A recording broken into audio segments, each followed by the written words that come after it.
Here at Free Field Training, we normally talk about these types of handcuffs. These are the common cuffs that would be used by police officers on the street, the ones you're going to see most often out there. A nice chrome pair of very traditional Smith & Wesson M100Ps, various other types of handcuffs, how to load or preload the handcuffs, taking them on, putting them off, things like that. Today we're going to talk about something a little bit different. We're going to talk about zip cuffs. Zip cuffs are a temporary restraint solution for when you think you're going to have to make mass arrests, or when you think you're going to have to transfer a prisoner from your agency to another agency, and you do not want to lose your $20, $30, $40, $50, $80 set of handcuffs that you had to import from the UK so you can have them for your collection. Not that you would have that problem, but sometimes I do. I always keep a couple pairs of zip cuffs extra, at least in my bag. I have carried them in my vest before.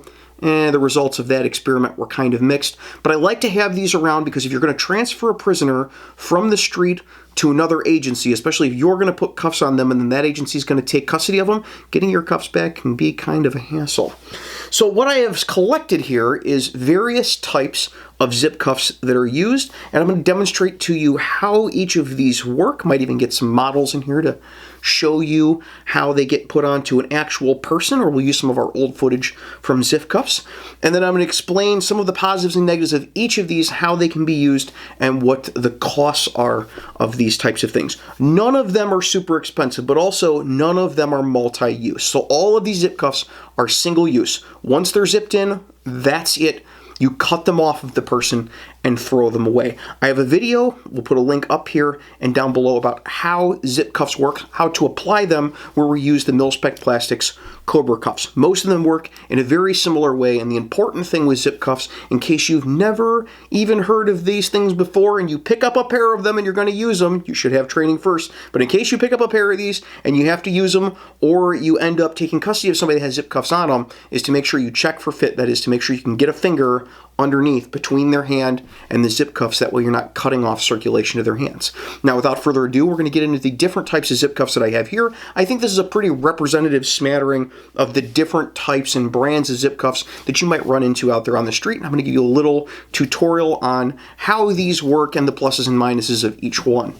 The cheapest zip cuffs and the most common zip cuffs you're going to find out there look like big zip ties, and the difference between these and just big zip ties is that because of the forces involved, these actually have a little metal clip inside where it hooks in with the cuff. And the way these are preloaded, they're normally stored just like this, just as big zip ties.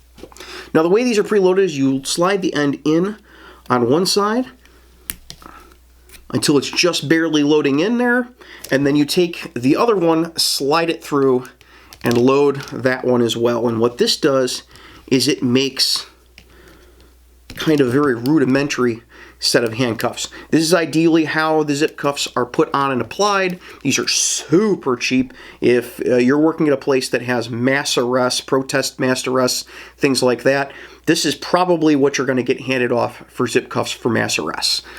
They're very cheap. They're very stable in storage. You can throw these in a basement, pull them out 10 years later, still use them. It's what you're going to end up probably being handed if your agency is just handing you something. They're not very easy to use because you've got two floppy things flopping around, two different points at which to tighten. And also, if you've watched any videos anywhere on YouTube or anywhere else about getting out of zip cuffs, these are normally the first ones that they try to get out of, because people have found plenty of ways to get out of these because they're the most common. So they're not super secure, although realistically it doesn't matter if somebody can saw through it with a shoelace, because zip cuffs are for temporary detention of individuals under supervision. So you should be putting these on someone, and especially because these can continue to tighten after you put it on them, and the person that is in custody is our responsibility to make sure they don't hurt themselves or somebody else, or nobody else hurts them. We need to be maintaining contact with these people at all time and supervising them. So these go on the wrists, we pull these tight, and now they're cuffed up. The next most common is the double loop zip cuff, and it works in a very similar manner, except that This one, the zip tie ends are both in the center. It's a little easier to figure out which way they go in. They naturally tend to bow toward the center thing when they're stored. These come in big boxes full of these things. They're a little easier to deal with, a little easier to transport and stow. And the way these work is the two ends get slid into the middle until the first click, and then the zip cuff is loaded. And then you can hang these off of your belt or on a carabiner or something like that. It just sits in there. Now these are locked in place. They're not going to come out, but you can pull on these to tighten them further. So you can hang it like this. A lot of guys will take their gas mask bag and they will Velcro this through the top loop of the gas mask bag and let it dangle, or they'll slide it behind their leg when they put the gas mask bag on. These are pretty popular issue item for SWAT teams. It makes it a lot easier to put cuffs on. Another advantage, another way to store these is to put them into, you can flatten them out and put them into a double mag pouch, or you can slide these through MOLLE on most vests. You can also store them in MOLLE in their flat form. You can slide each ends of it through MOLLE and have 6 or 7 of these attached to the back of your vest. If you're not going to use that space for anything, you slide them in, and then the guy behind you can pull them out and use them when he needs to. They're popular in places that know they're going to be using zip cuffs frequently. They're also a fairly cheap option. I think these are like $2 a piece, maybe. I have heard from some people that you're supposed to submerge these in water to keep them pliable and so that they don't crack 24 hours before you use them. I've never seen anyone do that. I've never seen that on the instructions, but that is the scuttlebutt around police departments all over the places that you're supposed to do that, or they could crack. Realistically, they're pretty shelf-stable in the basement of the PD. I've never really had a problem with one, so I don't know how true that is. Comment down below if you know how true that is. These are pretty simple. The only downside to these is that there isn't any double locking mechanism. So again, although these are thicker and more durable than these, as you can see by the thickness difference, they do not double lock, and so these can tighten up on people. People can actually tighten these further on themselves. One way to get around them doing that is to snip off the ends once you apply them. I don't know if that's a real regular thing. Normally people aren't going to grab a hold of it and try to tighten them on themselves, but somebody could sit on this the wrong way, push it further in, and tighten the zip cuff on themselves. So again, always make sure you check for fit after you put these on people, and maintain surveillance and custody of them properly the whole time so people aren't doing dumb things when they're in cuffs, because we're responsible for them.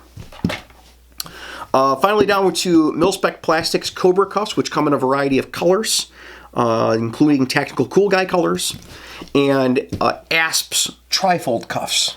So there's positives and negatives to both of these, and I'm going to try to get as many of them in as I can. I always end up forgetting some because they're both such really good purpose-built products. The colors don't matter much to me, but I think ASP also comes in a safety yellow. If you want that, if you have trouble finding stuff in the dark in your bag, you want to keep it in safety yellow, you can do that. You can get these in almost any color you could imagine. We'll take a look at the black ones and put them apples to apples. They both have a double locking mechanism. So the way the Milspec Plastics Cobra cuffs work is they come assembled like this. This is how you get them out of the box ready to go. There's a rubber band at the bottom. You pop the rubber band off. You pull them out, and now they look suspiciously like these, but way more convenient to carry. Also a little thicker in pretty much every dimension. You put the hands of your suspect through them, you pull on this, it tightens up, and then you push down these two little white wedges, and those kind of double lock. It's like a friction fit type of thing. It double locks the cuffs so that they can't get tightened up easily. On these, it's really important because they're connected in the middle, and it's easy for this to get caught on something and tighten on somebody. They have a little clip in the middle here, and what you do is you tighten it, double lock it, and then you pop this clip apart, or you cut the straps of the cuffs so that they can't get them off. And now then they're kind of pretty secure, especially for zip cuffs. These things are pretty secure. A couple ways that you can store these. They will store into a single pistol pouch. Most single pistol pouches made for full-size mags like Glock 17, Glock 34, Glock 22 mags, Beretta 92 mag pouches, those type of things. I put these in high-speed gear taco pouches. They fit pretty well, and because of this kind of feminine hourglass shape that they have. They stick in there and tend to not pop out real easily. I carried one of these around for about a year and a half on my vest to see how that would work, and it worked out really, really well. They also don't weigh anything. None of these really do, though. The other double locking, basically, zip cuff is this one from ASP. ASP's cuffs work about the same. They pop open. The difference being that there's 2 friction locks here that you push in. So you get your hands through here, pull on the ring, and it tightens the cuffs up, and then you push these 2 little yellow circles and it double locks the cuffs. It kind of friction locks them in place so they don't tighten on their own. The difference with these is instead of having to break something, you can just pop this little round circle off, and this just kind of like breaks off of it, kind of twists out of place pretty easily, and then they're not able to tighten them on themselves any further. The system's pretty effective. These are a little smaller than Cobra cuffs, but you've got this little tab at the top. Now, ASP makes a kit that will let you replace this with something else. You could also just run a short piece of paracord through here and make yourself a pole and then cut the tops off of them if you want these really small, like if you want to carry them in the pocket of a jacket. Now, this I know is definitely small enough to fit into the pocket of a jacket or in a back pocket of a pair of jeans. Definitely small enough to put 10 or 12 of these in the cargo pocket of a pair of blower, you know, the side pocket pants. These would also be that small. The big advantage of these is if you're going to permanently attach them to some type of kit. We talked before about putting zip cuffs on your gas mask pouch because those are 2 things that are probably going to go together. ASP makes a little kit that is made to attach to your belt but works really well for attaching to your gas mask pouch. So there is a release on the back that pops open like this. You can put it on any piece of webbing or strapping on your gas mask or on your belt or on the outside of the bag that you carry your riot helmet in, any of that type of thing. It'll attach on, it locks and clips in place. You have 2 zip cuffs and they come ready to deploy. There aren't rubber bands on them or anything like that.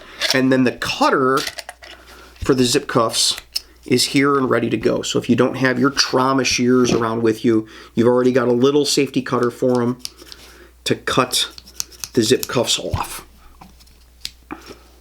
The downside of these is this type of little kit is more expensive than getting 2 of these, which is way more expensive than getting a couple of these, which is way more expensive than getting like 10 of these.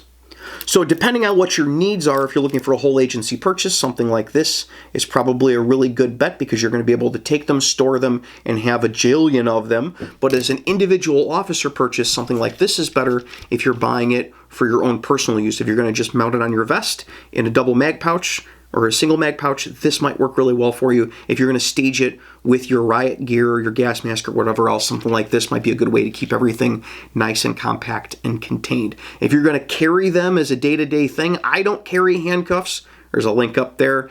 I don't carry handcuffs when I'm off duty, but if you were going to do that, one of these would definitely be the way to go, depending on how much money you want to pay in buying the cuffs in an extra kit or just a set of cuffs and what type of deal you could strike on them when you're searching them out online.